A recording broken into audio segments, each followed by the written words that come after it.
Good evening. As always, it's our joy to bring to you the Gorgeous Woman Show live on CTN TV and on our social media platforms. And this is about inspiring, empowering, and just making the lady that is watching me to know that you're important, you're valuable, and your pain does not mean that you're a child of a lesser God. It's only a journey that you're going through, and God will make you triumph over it. My name is Reverend Ruth Omoyo, and this is CTN TV. Once again, inviting your friend, inviting your family will be an added advantage, because when you touch a woman, you have touched a whole family.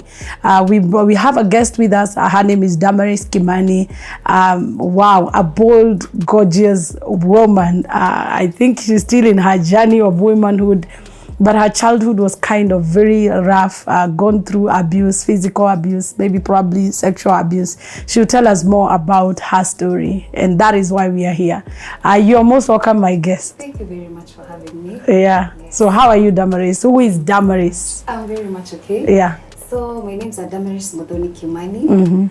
Damaris is an event and stage manager. Yes. I am a gospel minister, I do sing, and CEO Most Loved Initiative. Wow, at a good age, and look at your portfolio, you sound amazing. Oh, great. Yes, I thank God. Yeah. Yes. So where is your, where did you grow up? So I grew up, I was born and raised at Umoja.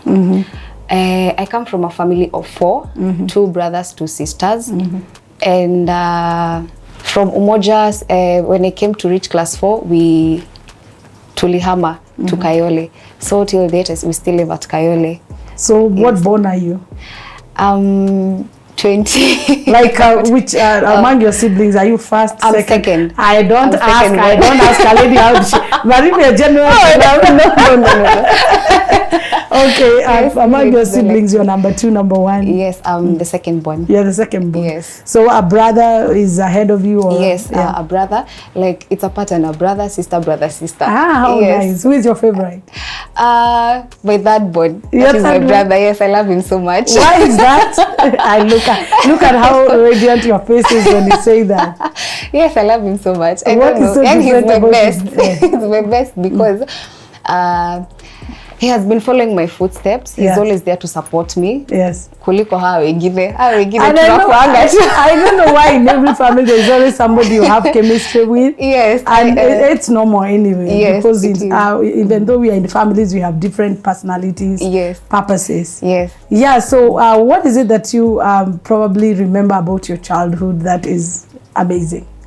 So, do I really have something amazing? Oh. I don't know. I think my childhood has been so tough. Yeah. I've come to enjoy life in that process when nilikuja nika grow up. But my childhood has been a bit tough. It has been a bit tough. Yes. And that's why you're here. Yes. To tell somebody that even though you had a rough start, you can make it right later. Very so true. Where did you go to school? I went to school. My primary was Kifaru Primary School. It is in Umoja. Then high school, I went to group of school. Group of schools. Okay. Yeah, so I was at Kirinyaga Girls. After Kirinyaga, I went to Brucewood. Then were you leading strikes? So what was happening? Why were you moving? I tell you, my past, that is past tense. Now tell us, don't sanitize your name in this time of coronavirus. Okay. Yeah, so I was that bad girl. What did you do? Right now they can't arrest you, so just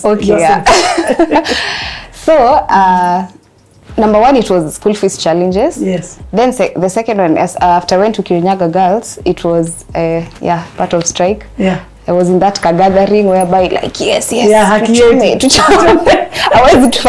need to show them we have the powers. Yes. So after I was given I was nilifukuzwa for good. Then I went to St. Valentine Machakos Girls. So that is where I finished up my high school journey. Yeah. Did you learn from your mistakes? Yes. Actually, I came to give my life to Christ while I was going to Form 3. And in Form 3, that is where I went to St. Valentine Girls. Okay. So from there, God took me through till date. Till date. Yes. Ah, how nice. Yes. Our viewer, what an interesting story. Don't touch that dial. You know, when you hear such stories, you understand people better, where they're coming from and where they're going. And a CEO at this age doing wonderful things, it can only tell you that you are not your past. You are what God says you are. See you after the break.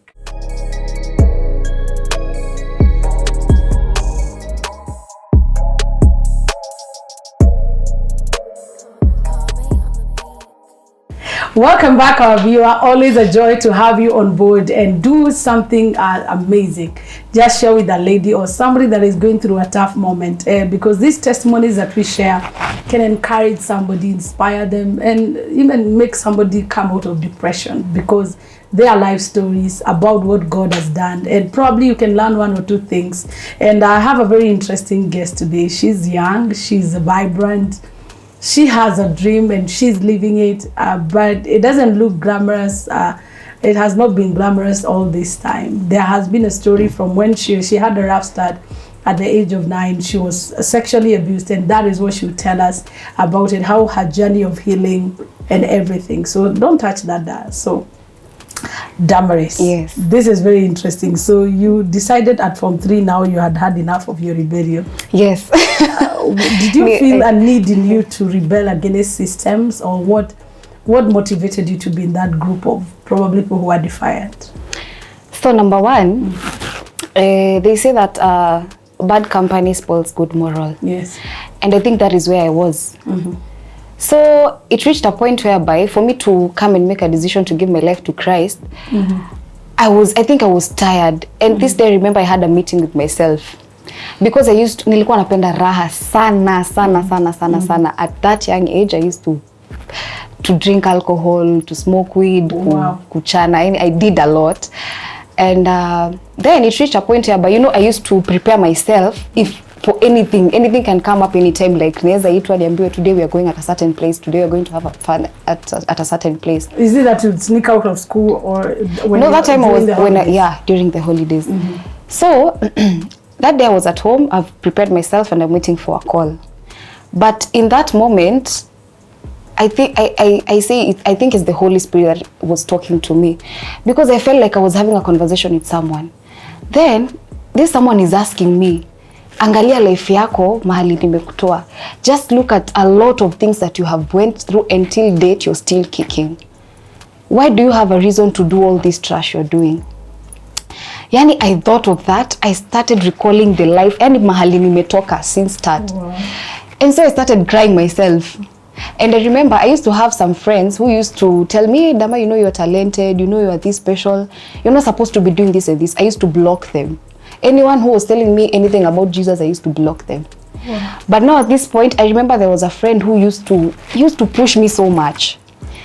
So I came and blocked him. And now I told him, by the way, Jemo, you know what? Me, it has reached a point and I think it is time for me to give my life to Christ. I need you to guide me. So the guy was like, Dama, you know you are a joker, you're always a joke. Because utasema unataka kuokoka leo, the next day ume backslide. Nikambe, mimi ndo nimekutafuta, si wewe umenitafuta. So I'm very serious about this. I need to give my life to Christ. And so from there, the guy started guiding me. He started sending me prayers. He started sending me Bible verses. And trust me, I think it was the right moment for me, because I now started having the thirst of it.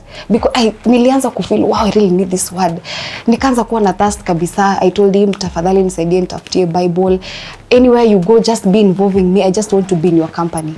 And from there till date, that has been my salvation journey. Wow. Sijai turn back tena. Glory to God. Yes. And you can tell the salvation has really done it has been sweet. The joy of the Lord is your strength. Yes. But now we have to go back to that sad moment about your childhood. Yes.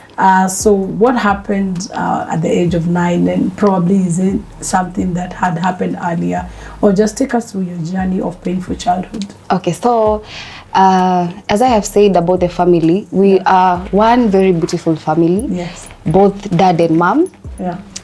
But now it reached a point, my dad started being a serious drunkard, kabisa. I remember that time was around class 4. So my mom had a business for Githeri, yani a business at large, Githeri, Kibanda, nini. But now when my dad started being a serious drunkard, akaanza kutoroka responsibilities, he started being so violent. So akaanza kuchapa mom all the time, anachapa kila wakati anakuja home because he's coming at home very late. Akiwa mlevi, he started abusing her. Like there is a day he came and akaribu biashara yake yote at one night. Because you know mom used to buy a lot of stock, like kama ni makaa ananunua gunia, if it's mahindi ananunua mingi, so usiku used to lala kwa Kikuyu inaitwa wothandora. Tukitoa mahindi ndio at least asubuhi anaamka na anaekelea. I didn't used to sleep that early because I used to help her. So that night my dad came. Then alikuwa na knock gate. We took so long to open because we had misplaced the gate key. Sasa hapo ndio vita ilianza from nowhere. Mbona umetake long kunifungulia gate? Ni kusikia unapoteza funguo kwani nyinyi watoto, I don't know what. He started from there. He took akatoa mafuta ya stove, akaenda akamwagilia gunia, akakisha gunia makaa. Akakisha gunia moto ya makaa. Mahindi zetu tulikuwa tunadhandora that moment, akamwaga zote nje, maharagwe zote nje. So remember that time the neighbors woke up and they were like, surely what are you doing? But he was so violent. He became even violent to the neighbors and he was like, this is my family, you're not supposed to tell me how to guide them. I know what I'm doing. So kila mtu akae kwa nyumba yake na maisha yake. And so I used to run and hide somewhere so that nisisikie mama kilia, because it used to irritate me so much. Nenda nafunga masikio na mama anachapwa. Like I don't have that strength to back dad off, aache kumpiga. And so I remember that night mom really had a serious beating. And the next day it reached a point where I don't know hata ni house rent atukwa tumelipa.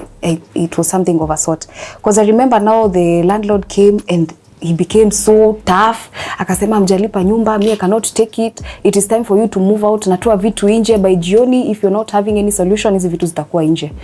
And I remember that the next day dad did not come home. We tried to call him kumwambia hivi na hivi mtu wa nyumba kwa hivi na hivi, but hakutaka kusikia. It reached a point. Are you alone or your siblings are in the house as well? Yeah, they are at the house, but those time they were younger. Yeah, they were younger. Because I remember our last born alikuwa mdogo bado. So at that moment when tunapigia dad lifika mahali aka switch off phone. So tukakaa ndio jioni ikafika. So landlord akakuja na watu. Akasema tueni vitu nje. Akatoa vitu nje. So tulikaa nje like ni usiku, we don't have a solution, like where are we going to start? Like dad is not picking up, simu yake imefika place iko mteja, where are we going to start from? So mom called her sister who stays in Rai and told her that kuko hivi na hivi, can you allow us to come and at least accommodate us for some while because you are going through this and this? So the sister said yes. But even after we went there and stayed there for a while, you know, I think for her it became a lot of burden. Yeah. Because she has a family and now us, and we don't have that something to like give the way you can because go to a visitor. Had already exactly. So the sister felt this is a lot of burden. So akamwambia, what I'm going to do, mtatafuta fare, you guys go to Ushago. I think that is the best place for you guys. Yeah. And so she did that. I went to Ushago, nakumbuka nilianza kusomea huko, tukakaa na shosho. Then after a while, I don't know if it's after a year or what, the dad came back apologizing now. Akasema I'm sorry nini akaongea na shosho. Then after hapo mama akasema ni sawa, let us go back. So tukirudi alikuwa amehamia Kayole sasa. So there ikakuwa life iko smooth, but again now the violence started from nowhere. Ikafika mahali akachukua nguo za mom akazichoma hapo nje. It was very painful. And I remember whenever mom was not around while he was doing this, he used to lock us inside the house, anachukua vitu zake anaenda anazidestroy hapo nje with no shame. Very confident. So I remember a certain woman hapo alikuwa anambia, unaweza nguo za mama unachoma. Unajua kilio ya mama haikuangi kilio ya mchezo, but for him that is noise making to his ears. And this time he's drunk or he's not drunk? That time he was sober. I remember he was sober. Because we used to beg him like, dad, hapana. And karibu hata atuchape. Nimesema kaidi kwendi. Lockers in the house. Anaenda anafanya vituko huko nje. And so I remember after that point, then tukaendelea kuishi, tukaendelea kuvumilia hizo. And mom is still taking in all this. Imagine. Now she has no otherwise. Hakuna place ingine tunaweza enda. Tunajaribu kwenda huko, watu wanachoka na sisi. So she had to vumilia this violence. So it reached a point whereby, because that time my dad used to be a driver at a certain easy gari za Umoja. But now because of the drinking, alikuja akavutwa kazi. So from there he was just staying at home. Then it reached a point whereby he came and got involved with a certain company. So this company, because tuko Kayole, we don't know people. There's a certain club he used to go to drink. So a watchman came and told mom one day, Kimani, ile kampani ameanza kutembea nayo ni kampani inajulikana na si kampani mzuri. So ikiwezekana try to warn him since he's your husband. Nulizo hiyo kampani kwani inafanya nini? Inauza madawa za kulevya? Akasema hapana, hii ni kampani ya waizi na ni waizi wa bunduki. So mom angeamini. Like that was the last thing you could come and tell me. So alikuwa like hizi ni zile tu muhahi watu wanakuanga nazo, unakuja kunifeed nazo. Akaambiwa mara ya kwanza, ya pili, ya tatu, ikakuwa this thing is very serious. Even the watchman told us ile siku atakuja juu sometimes he used even to drink like all while wanalala kwa club, ni kukunywa mpaka asubuhi. So the watchman akatuambia one day hata kama ni asubuhi 6 kujeni tu mpip mahali. You will see what I'm telling you. So one day mom woke me up very early in the morning. Anaambia hebu tuende to confirm kama hiyo kitu ni kweli. So we went with her and peeped somewhere and so yeah, by the way, kuna hii rende tu wako nayo. Hata kama we aren't sure that watu ni wahizi, but this company doesn't seem to be a good company. So from there, Rev, I tell you, life started changing from a single room, because all that time we used to stay in like a single room. Tukatoka single room tukaenda double room. So sisi kwetu tuna feel wow, this is God. God is doing it. Like we are moving from one level to another. Tukatoka double room tukaenda sasa self-contained 2 bedrooms. But mind you, hata tu kuitaka kujua unafanya kazi gani. Then mom was not curious as well. At that time we couldn't even see that. Yeah. But now it reached a point whereby I think the dad came and told him, mimi kazi nafanya ni risky sana. Naweza enda ama nikose kurudi. So ikafika hiyo wakati he came akakuja akaoa wife wa pili. So it was very funny for the introduction because tuliambiwa tu pikeni kuna wageni wanakuja. We were very active. We were very active here and there. Mama anasema kimbililia nini? For her she was very shocked. Like surely who does that? Ati sasa nimekuja nataka kuambia huyu ni mama wenyu mdogo, mumheshimu vile mnaheshimu huyu. I tell you it was tough. So wow. Okay. Yeah, so from there we didn't have no otherwise, so we took it as it was. And ikafika mahali sasa dad mpaka kahama, ikakuwa sasa nishi na second wife aishi na sisi kabisa. Yeah, at that time he was taking responsibilities. But now I think now when the second wife came in, a lot of things again started changing. Ikakuwa sasa ameanza kuwa violent. Haoni sasa sisi watoto wake, anaona kama sasa sisi pia si kitu. Wacha ile relationship alikuwa nayo na mama ya kupigana kila saa. Sasa kwetu ilikuwa you're like nothing to me. Like we didn't make any sense for him. Hata tukiitisha kitu like sina hii, sina pesa. Now it reached a point whereby I think they had gone for a certain mission and one of them was shot dead. Alishutiwa I don't know mara 27. And now it came viral. Unajua Kimani anakuanga mwizi, unajua Kimani anakuanga mwizi. So for me, mom hakuwa ananificha anything, but for others mpaka firstborn hakuwahi waambia. Yeye alikuwa tu anaambia baba, ukiona baba yuko, yeye ni mtu wa kwenda kazi nje. So but communication iko. But now for me, I don't know, my relationship with mom is very tight. Akaniambia sasa kuna kitu mimi nataka kukuambia na utachukulia vile iko. In case of anything happen, at least tukuange na information. Babako ni mwizi, babako ako na bunduki, babako anafanya hivi na hivi na hivi. Wow. So it was very heavy because you can imagine from a driver to a it's very hard to digest. That's a huge. And that time how old? I think same time nilikuwa nimefika class 7. Okay. It was actually a huge blow on our faces. So nikamwambia mom, surely how comes, as in how, but we fail to understand. We seem to ask ourselves a lot of questions but we don't understand. So ikakuwa for me nilikuwa naogopa at some point because nilikuwa na feel what if anything happens, we'll be in trouble. Like I don't know, it was a lot for us to handle. Then it reached a point because they used to go to this mission a lot of times. Inafika mahali either they'll go, one of them is shot dead, wanaenda exile, wanatafuta. Now you know they have to trace the homes. So remember there was a time I used to nilikuwa na shida ya pneumonia kitambo but ili heal. So kuna time nilikuwa nikigonjeka siendi shule, and I remember this point sikuwa shule, nilikuwa home for treatment. So hiyo siku mama akakatwa akaniambia, by the way, if you meet anyone akuulize story ya baba, hata kama ni anko yako, hata kama ni nani, usimwambie, wewe mwambie ujui kwenye aliendanga, because right now life yetu iko very secure, doesn't watu wanatu nini sana, they are really spying on us a lot. So I remember that time akiniambia hivyo, akaniambia mtu yote atakuuliza hata iwe nani ama nani, don't give them any information. Kuka kama CID wakakuja, they came with civilian clothes. Kanoka hapo dirisha akafungua. Kasikia tunasikia Kimani alikuwa huko. You have to provide for us Kimani. So mom, you know, sometimes you used to behave like a crazy woman. Mnaniambia kwa wapi mtoeni kwenye yako. So the CID, they were very yani unapata CID anakuja mpaka kutafuta mtu hapo, unashindwa hapa utamtoa. Tunasikia alikuwa huko, wanaingia wanatafuta kitchen, wanaingia wapi. And I remember that day my dad was there like some 2 nights before. But now he used to come like a thief, vile tu mwizi anakuja. But he was one. So he used to call me, ananiambia hebu kuja hapa kwa bridge. Angekuja home at that point because it was worst. So naenda kwa bridge, ananiambia sasa shika hii 200 fanya hivi na hivi. So me, I don't know how alijulikana ako hapo. That's why the CID came. Wow, just hold that thought, and then our viewer, this is getting very interesting. Don't touch that dial. Share with your friends and family. See you after the break.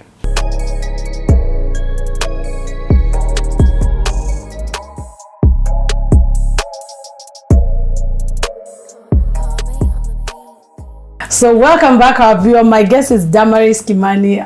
What an interesting story. What a nice background. And of course, I know that you're learning something and getting inspired. Let me go straight to the point. Yes. So now the CID know that your dad is somehow coming to the bridge and you are the person going. Yes.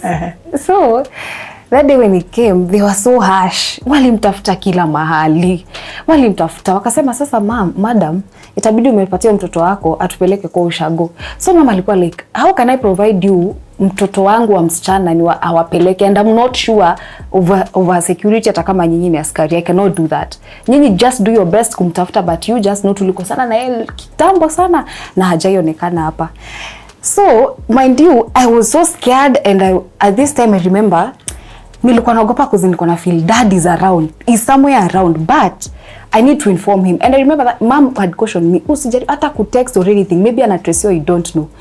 But this time was like, kama mbaya. I went to the toilet. Remember that day I went to the toilet and I was texting while shaking. Niko baba mali uko jifiche. He has never told me that he's doing that, but I just texted him, mali uko jifiche unatafutwa. Kumbe nilimuokolea. Alikuja sasa kuniambia afterwards, after he has gone for I think an exile of 1 month, alikuja kaniambia Petro ile school ilisaidia, but now you know he has to see the story. Unajua watu wananitafuta juu ya traffic, nilitoka kwa traffic. Then he was such a character. Yeah. So hiyo ikaisha hapo. Sasa after hapo mimi sijui relationship yangu na dad ilikuja ikakuwa destroyed aje. It was the work of the devil. So ikakuwa sometimes when he comes, anaweza kuja tu angalie meza, one hii meza mbona iko na vumbi, ushindo guy. Si mimi nimeleta vumbi nikaeka hapo, but nimepanguza meza ya glass inakaa kila saa ikipata uchafu. That small mistake nitapigwa kama umbwa. I remember there was a time we argued over a very minor issue, because there was a time he came and changed a bulb from one room to another. So he came and asked me, hii bulb si nilieka hapa? Nikamwambia hapana baba, ndio ukumbuke ndio ulieka hii bulb hapa. Do you know I was given a serious beating kwa sababu ya kusema hii bulb ndio ilikuwa hapo na si hiyo ilikuwa hapo. Yani some reasons you fail to understand, surely this is not a reason for why you should beat me up. So remember that hii discourse nilipigwa vita ya mwanaume, nilipigwa ngumi, I was bleeding, and I remember that day mom alichemka. Akasema hutakuwa unakuja huku, by the way kazi yako ni kutupiga. Hapana. That time my mom alimrushia padlock from a distance. Na akakimbia kwa sababu alikuwa anajua hapa hii padlock nikirusha ni vita. So alimrushia padlock na akakimbia. So that day I remember he had came with a friend. So that friend akamwambia surely Kimani, unaweza piga mtoto mimi nikiwa mgeni hapa mara ya kwanza. What picture you trying to show me? Akasema panda watu wanibebanga juu jinga, wewe amekuwa kama mama yake na uongo sijui. It was a lot. Sasa rafiki yake ndo aliibika sana. Akamwambia Kimani yaki twende tu. Hata chai sitaki, mimi niko sawa twende. They went. So the blow of the story where is penye iko sasa, nimekuja nimeingia class 8. So mama alikuwa ananiambia, you know, babako anapata pesa mingi sana, can you now start preparing him, umwambie hata kama anifungulia account nianze kudeposit pesa, ndio by the time malize class 8 kusikuwe na difficulty yako ya kuingia form 1. So I used to disturb dad all the time. Hey baba, akili nilikuwa naona kama inaweza kwa poa ufungulie mama account aike kwa na deposit doju nikimaliza hivyo hivyo. Anambia si nyinyi mnafaa kuniambia vile nafaa kutumia pesa yangu. Pesa ni yangu, si yenu. You're not supposed to control that him. Now he has a lot of money. Yes. But now it reached a point where it is not benefiting us at all. Ilikuwa inaenda to the other family. Akakuwa yani anasumbua kabisa, ananiongelesha vibaya, and I'm wondering it is my right I'm asking for. Ni kusoma na soma. Pesa si ati nakuitisha nifungue biashara, ni ya kusoma. Akakuwa very violent, anasema pesa si nyinyi mtaniambia vile nitatumia, hiyo wakati ikifika pesa itafanya nini? Itakuwa. Wakati ulifika. Kakuja nikamaliza class 8 and now it reached a point where mpaka nimeitwa shule, but now there is no school fees. That time he's nowhere to be found. Life tena ikarudi tena from scratch. Akakuwa haonekani kabisa. I'm even calling the stepmother. She's talking badly. She's not even picking up my calls. I'm making effort even to go there because I used to know where they used to stay. Naenda huko naambiwa hawako, sijui wali travel walienda wapi. So I come back home. Ikafika mahali he's not even providing for house rent or anything at a food. So mama kaniambia mahali life imefika, itabidi nianze kuuza vitu. Turudi kwa ile maisha yetu ya wapi? Kitambo pale single room. That is what mom did. Alikuwa anauza vitu bei ya hasara, anauza TV, akauza kabati. Imagine mpaka mattress yenye mnalalia. Akauza mpaka she sold a lot of things. And I remember that time she used to have a lot of debts. Because now ile pesa nipata, tulikuwa tunafaa kulipa hiyo deni ya hiyo mwezi yenye tulikuwa nayo. Hatungeende madam alikuwa amekataa kabisa. So that time I remember because sasa sini duration yenye nafaa kwa naingia form 1 na prepare kwa form 1, I was at home. Mama kanambia itabidi tuende in Kayole, there is a place called Matopeni, it's a ghetto-ish place. Kanambia we need to go there now and look for her house which is very cheaper because we cannot afford that luxurious life that we used to live. Nikambia but mom, you know there security is a problem. Naweza penda tuishi but now security is a big issue. Akanambia sasa unajua ukiwa na shida my friend, hata kwa choo utaishi nje ya choo. You have no option. So me and mom tukaenda mpaka huko kutafuta nyumba. It was somewhere inside. Where is your elder brother in all this? Yeah, anaishi kivyake because alikuwa alijistabilize mapema kivyake. But she is not that well off. Yeah. So we went there, tukatafuta nyumba, tukapata kanyumba tu mahali hapo. So narudi tu nikicomplain, I'm not comfortable. Niko like mom, sasa Morana huyu mwingine watakuwa naendaje shule asubuhi na unaona bila. Ananiambia sasa utafanya nini? Afadhali tuko tunapeleka mwachelewe na shule, we have no option. So I remember that time when we were going back now to start preparing kuhama, tukapatana sasa na nyumba ingine somewhere at a place called Kayole 1. It was a bit safe. Nikamwambia mom, aki twende tubahatishe pale. So we went, bahati mzuri tukapata the same price ya huko ndio the same price ya hapa. Tukasema tutalipa deposit, tutaingia leo usiku. So we went prepared kuhama. Tukahamia hapo, tukarudi sasa live from zero. That single room. So mom was saying, at least hapo we have that peace. Hakuna mtu anatutafuta, hatusumbuliwi nini, we can afford the little we are needing here. So tukaka, and that point, Rev, that is where now I started taking drugs. Because I was feeling like, it is now first time imeisha, I'm supposed to be in school, but I'm not in school. Mom hana uwezo kabisa. None of the family members want to support us. No, everybody's feeling that this is a lot of burden. We cannot do it for you. You just struggle. Fanya vile utafanya usaidike.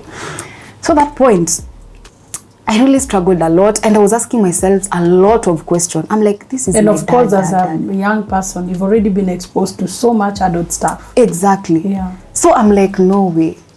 I think myself, I need to do something because nimekuwa idle. Nothing constructive is happening with my life. So from there I started having those two companies. I started drinking alcohol. I became a serious alcoholic person.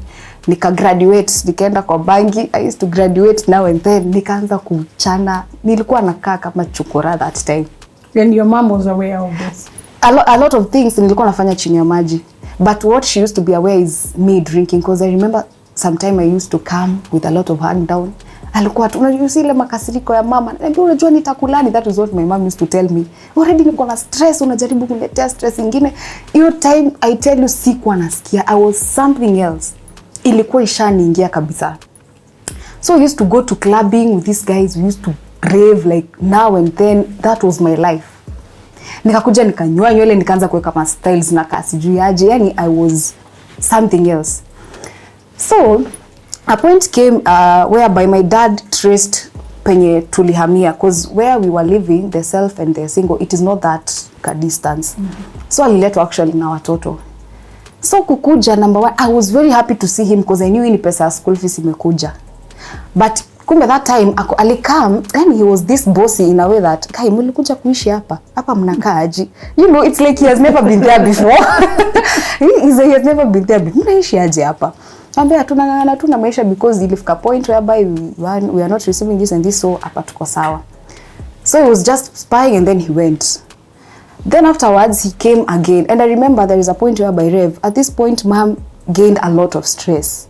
Because now people started talking, msichana aliacha shule, msichana siku hizi kazi yake ni kushinda na wanaume, msichana hata kata utaona amepata mimba. Yani people used to talk a lot because for them they didn't know whatever we were going through.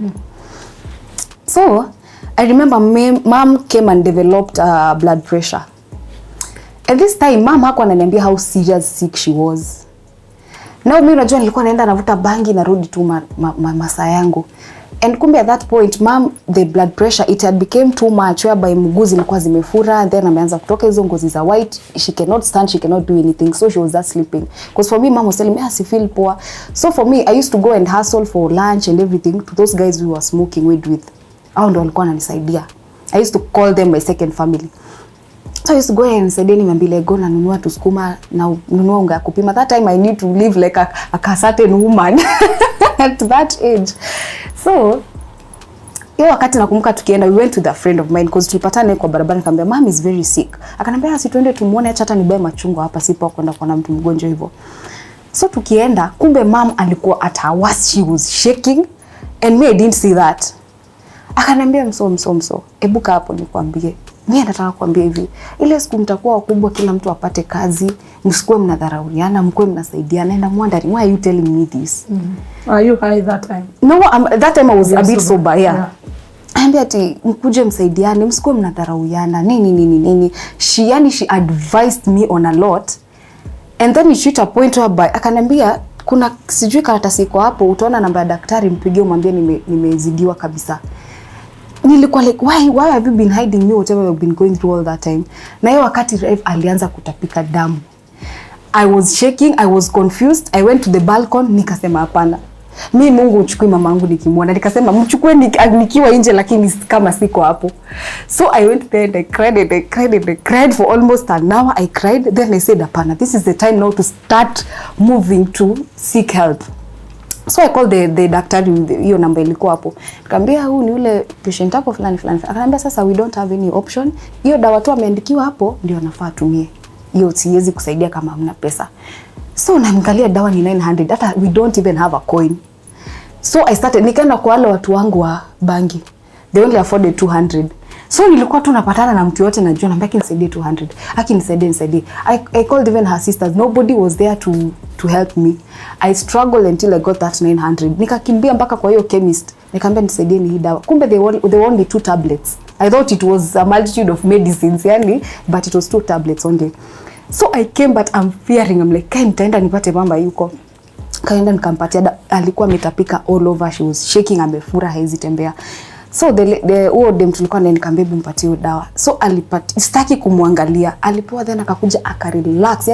Ungefikiria ameenda. That dawa was very strong.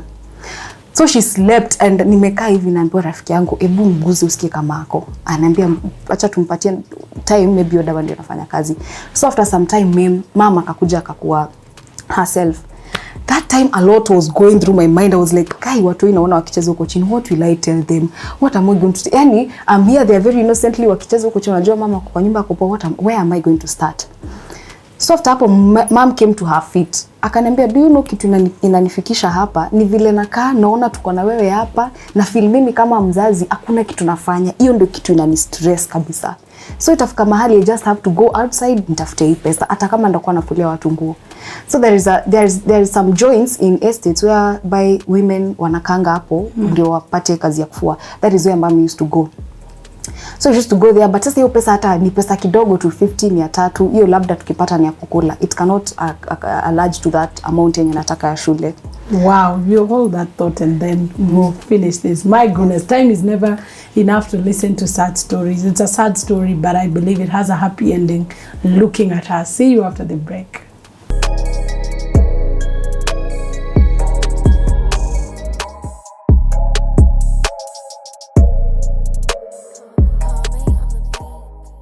You're welcome back, our viewer. My guest is Damaris Kimani, and her story is unfolding. My goodness. She went through so much as a child, a lot of physical abuse, a lot of drug abuse, yes, emotional abuse, all kinds of abuse. Yes. But you told me that sexual abuse was not part of it. No, it wasn't. Great. So now what happens? Mom now goes to work to do odd jobs. Did you go to school? No, afterwards I didn't. What happened actually after that, my dad came in again. And I remember this time, mom hakuwa ameingia. It was around 9, hakuwa ameingia. So vile mimi nilikuja mara ya kwanza around 7, nikaona mama hajafika, let me go to the guys whom I go to, I ask for money, I start providing for supper because of the kids. So hiyo wakati nikitoka kwa soko nikapata dad hapo, alikuwa anavuta sigara, and nilikuwa namuona na furahi, naona hii ni pesa ya shule imekuja. So that time when I got in, I was like, hey, sasa baba, very smiling, very jovial. Akaniambia unasalimia nani hivyo? Mimi ni warika yako. Nikashindwa kai, kwani tunasalimiana gaje? I was asking myself. Kama piga magoti hapo. Kapiga magoti. Kaniambia hivyo ndio unafaa kunisalimia. Kaambia habari yako. Hivyo ndio ulifunzwa. Naye kwa mshipi moja. Hivyo ndio I told hakuna salamu siku salimiana. Shikamo, ohoro wako. Hakuna salamu siku salimiana. Because I'm like, I'm saying this, I think this is the right thing, but ananiambia hivyo ndio ulifunzwa, hivyo ndio ulifanyika. But now I got used to him because he used to beat me a lot for nothing. And your mom accepted your dad?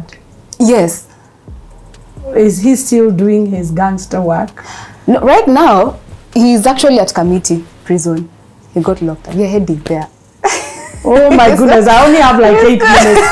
Could you just tell us a recap of what happened? Yeah, so what happened, Rev, this point now when he came in and he akanichapa, akaniambia acha aliuza mama kwa wapi, nikamwambia ameenda kutafuta pesa, kazi yake ni kufulia watu, at least to get something. Akaniambia mnajifanya wajuaje sana, mama yako anaenda kutafuta pesa, ni wapi ameandikwa kwa ofisi kama si kazi ya umalaya anaenda kufanya.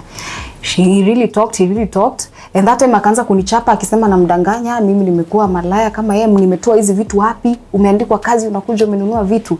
He bet me and then afterwards akatoa pesa. Kumbuka alitoa pesa mingi, akaeka viko meza. So nimepiga magoti hapo nalia, but niko like, hata kama umenipiga at least umetoa pesa ya school fees. Akaeka pesa hapo, it was a lot of money. Then akaniambia unaona hizi ni pesa. From today on, it's either uende ukue malaya, uende ukue maid, ama uende ukue kitu yenye unataka kuwa hata kama ni chokoraa. Just choose anything good for you between the three. Go and do it. Nimeona nyinyi ni wajuaji. Hizi pesa zangu, now he was collecting them. Hizi pesa zangu afadhali niende nikunywe ama niende nione zimeenda na mtaro. That was my last conversation with my dad before ashikwe. Wow. I tell you, it was tough. At that point, ni ile point tunafikanga uko like, should I commit suicide? Should I do this? Should I do this? I cried. I have never forgotten those words. Ever. Sijai sahau. And I tell you, I remember that day mom came while she was very jovial, akisema amepata at least 5,000. Now, anaona kila mtu akona mood kwa nyumba, and she's asking what's happening. Naenda kumwambia the story what happened, but now I'm remembering the words, endo kwe chokoraa, endo kwe malaya, and now inaniataka kabisa na shindo. Of course, and there are words you don't want to hear, and you call your mom as well. So the brother now I love, the third born, ndio akamwambia, baba alikuwa hapa na muonesha, so pesa and this is what has happened. I remember that day my mom cried, akasema pesa yoneshangu jua. That was a word I had never forgotten. Akasema tupige magoti tuombe hiyo pesa yenye amekuja akakuonesha. We tell you, we cried. Mom prayed that day. Mom prayed. And I tell you afterwards, Rev, nilienda nikakuwa your maid. We started working for a certain woman who was a very good friend of mom. Alikuwa ameolewa na mzungu. So, in return, hakuwa anatulipa pesa. Alikuwa anatulipa through shule sasa. I started with a day school. Kasema sasa ndio niwalipe nitakuwa namlipia school fees na hizo vitu zote anahitaji. So, mom used to rauka very early in the morning. Mimi nikitoka jioni before I do my assignments, nafanya kazi ya nyumba. Then one Saturday, we were doing a general cleaning. Mama claimed that her money has been stolen, I think 10,000. Kasema hii pesa ilikuwa hapa kwa room, mimi najua watoto wangu nini. So indirect, he's trying to tell you, you're the people who have stolen my money. Wow. So mom called me outside akaniambia, do you know ukiwa na shida kuna kitu huwezi ambiwa. Hata pesa gani ikosekana utambua wewe ndio umeiba. Pack your things, let us leave. Turudi kwa shida yetu. And that was it. We packed our things tukarudi kwa ile shida after working for some while. At least nilikuwa nimeingia shule, but sasa sikukaa tena shule. Shule tena ikakuja stop hapo. Because school fees ikakuja kwa shida. So your dad now is arrested? Yeah, so alikuja, he came to be arrested way before. After some time akakuja akakuwa arrested. He was somewhere alikuwa anatafuta, and it was like a long story in between, but the end of it all alikuja akakuwa arrested. He was sentenced for life, like it was given a, mara kwanza ilikuwa kunyongwa, then ikachangiwa ikakuwa life sentence. Then God has been good, amechangiwa saya comedian. He's sentenced for, I think, I don't know, 5 years. He's still in committee? Yeah, he's still in committee. Now in short, to make the long story short, after nimekuja kujirealize and after kuokoka and all that, I tell you, Rev, you know, now I became a prayer warrior. And whenever I used to pray, because I remember I used to fast while I was at St. Valentine's, this Nini of dad used to come and attack me whenever I'm praying. And it was like, you need to forgive your dad. I used to stop prayers and I'm asking, how? How do I forgive him? After all that, how do you expect me to forgive him? Nilikuwa nacha kuomba whenever that kanini used to him. But trust me, you ever, each and every time, haikuwa niacha. Until I declared and said, I remember it was a Sunday. Nikasema, God, that is what you have decided. Let your will be done. I'll forgive him. And I remember that duration we went for midterm and I told mom, I want you to take me to committee. I've never been there, but I want you to take me there. I want to tell dad I've forgiven him. Mom alikuwa like, you're not normal. After all we have gone through, nataka kwenda, uko sawa wewe. Wacha hata uko sawa vitu zenye umepitia, you want to God forgive him. Uko sawa wewe. Nikamwambia mom, you know now me I'm saved and I'm different. The old is gone, the new has come. Take me there. So we went and I remember that day I cried until time ikaisha. But I thank God he was in the presence. How did he react? You know, the reaction actually it was what made me cry, because now you see it was after ilikuwa duration, I think 2 years 3 years ndio alikuwa hapo. So aliniona and it was like, you know, it's a kakio. So ako kai so is that you burudi uko nyuma nikuone, because ako venye niko sahi si vile aliniacha. There was a very big difference. Akisonga, ongea nisikie sauti yako. That is what was actually making me cry. Wow, it was like a rich man and Lazarus. What? I really cried. Wow. Time ikaisha. Tukaambiwa, because mom even started crying. Tukaambiwa, mama, kama wakati imeisha, mimi ndio nimekupatia nafasi. Kaeni hata kwanza kwa chuma muongea naye vizuri. So mama alikuwa anasema, nimekuleta msoongea na yeye. So you know that now I'm filled with the word and I'm telling him, I'm telling this and this and this and this. I'm telling him now, you know, God alikuleta hapa for a reason. Unaona? So whenever you're here, just seek him diligently. Kwa sababu marafiki wako wote, mind you, all of his friends wako kwa hii mchanga. Waliuawa wote. He was the only person who survived. Wow. All of his friends used to know all of them. They were not there. I forgave him and that was it. Yani, right now we have the best relationship. So you visit him? I visit him a lot. Whenever he's having special visit, I always organize on how food, everything. Actually, now he's my best friend. And he's normal now. He's normal. He's sober. In fact, nikienda prison, anakaanga yeye ndio pastor, mimi ndio mfungwa. Because he's there, ananiambia, you know, in the book of, he has really grown into the word. And I think that was the purpose that God wanted for him. And how is your mom? Has she recovered from that? I don't think so. Not that much. Because I think bado anakuanga na that heaviness inside her. Of course, that's too much for her to handle. But I think I drive her. I really drive her each and every time into that forgiveness, like the way I healed, because I believe that siku yake pia itafika. You know, me and her, we are very different when it comes to salvation in me. But I believe her time pia itafika and she will heal completely. And your siblings? For them, they are good. They know. Tulikuja tukaambia baadaye dad ako huko, and you even went with them. That picture of just going, because you know the special visit to now go inside, it's like you know, that it's like school. Special visit now, it's like a visiting to them shule, whereby you take food and everything. So the moment you see him coming from there, serious daughter, you just cry there seriously. Oh. So we got reunited, and he's my best. And you've been able to forgive him. I forgave him. Anytime I go to the prison, he shares all his problems, ananiambia niombe. So hata nikitoka Mungu akinionekania nitakuja niandike kitabu, nataka unisaidie nini. He has become that good friend. Is he born again?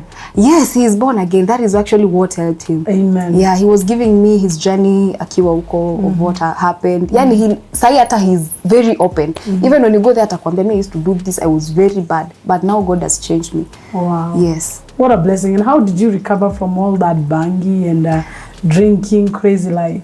That moment when I had a meeting with myself, though I didn't sikuacha that completely, but through that journey, nikaanza kufeel, hiyo harufu ya bangi na irritate, hiyo kuchana, hivyo tu, yani God molded me like this. Wow. And that was it. Glory to God. Amen. What a blessing. My goodness, such a story from my young heart. Yes. But been through so much but overcome. And I think what we learned from her story is the power of forgiveness and the love of a father and a child.